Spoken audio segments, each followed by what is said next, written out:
அக்கா போறாராம் அல்லா அல்லல்லான்னு சினிமாக்காரன்றத வேஷத்தை காட்டுறான் பத்தியா.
தமிழகத்தில் அரசியல் களெல்லாம் ஒழுங்கி ஓட்டெல்லாம் பதிவாகி எல்லா வேட்பாளர்களும் ரெஸ்ட் எடுக்கிறதுக்காக அவங்கவுங்க மாவட்டத்தில் உள்ள இடத்துக்கெல்லாம் போயிட்டாங்க.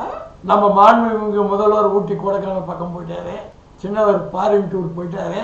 நம்ம சைல்டு பேபி விஜய் இன்னைக்கு சீரடி சாய்பாபா பார்க்க போயிருக்காரு. அப்புறம் மெக்கா போறாராம் அல்லா அல்லல்லான்னு சினிமாக்காரன்றத வேஷத்தை காட்டுறான் பத்தியா. உள்ளூரில் போய் ஒரு இந்து கோயிலுக்குள்ள நுழைய மாட்டாராம். திருச்செந்தூர் முருகனை போய் பார்த்துட்டு வர்றாரு. எல்லா சாமியும் தான், எல்லா கட்சிக்காரங்க தான் முருகனை போய் பார்க்குறாங்க. பழனி முருகனை பார்க்குறாங்க, திருச்செந்தூர் முருகனை பார்க்குறாங்க, ஆறுபடை வீடு பூரா சுற்றுறாங்க. அவங்க வேட்பாளர்கள் இல்லத்தரசியெல்லாம் தெய்வங்களை வேண்டுறாங்க. ஆனால் கடவுள் போட்ட கணக்கு கண் இழந்த நமக்கு 23ஆம் தேதி மக்கள் தீர்ப்பு எழுதிட்டாங்க. அந்த தீர்ப்பை மோடி மஸ்தானால் கூட தமிழ்நாட்டில் மாற்ற முடியல. பீகார்லாம் தெல்லங்கடி வேலைலாம் பண்ணாங்க, தமிழ்நாட்டில் அந்த வேலைலாம் பண்ண முடியல. எடப்பாடி, செங்கோட்டையன், இவர் விஜய், நாம் தமிழர் எல்லாம் காங்கிரஸில் செல்வ பெருந்தகை எல்லாருக்கும் டிக் டிக் டிக்குன்னு இருக்கும். ஆனால் முக ஸ்டாலின் எதை பற்றி கவலைப்படல. வெற்றி தோல்வியெல்லாம் சந்தித்தவங்க திமுககாரன், வெற்றி தோல்வியெல்லாம் சந்தித்தவன் அடித்து பதவியாக்க போகிறாரு மீண்டும் திமுகவா. 500 ஓட்டு, 50 ஓட்டு, 500 ஓட்டு, 1000 ஓட்டு, 2000 ஓட்டு, 5000 ஓட்டு வித்தியாசத்தில் 180 தொகுதிகளை டிஎம்கே கூட்டணி பிடிக்க போகுது. அவங்க எல்லாம் தெம்பா ரிலாக்ஸாக இருக்கிறாங்க. பக்கு பக்குன்னு இருக்கிறவங்க தான் ஓடுறாங்க. மெக்காவுக்கு ஓடுறாங்க, சீரடிக்கு ஓடுறாங்க, திருச்செந்தூருக்கு ஓடுறாங்க. எங்கே ஓடினாலும் என்ன எழுதப்பட்டது திறந்த புத்தகமாக இன்னொரு 3-4 நாளில் வரப்போகுது. வர திங்கக்கிழமை காலையில் 10 மணி 10:30 11 மணிக்கெல்லாம் லீடிங் யார் ஏதெல்லாம் தெரிய போகுது.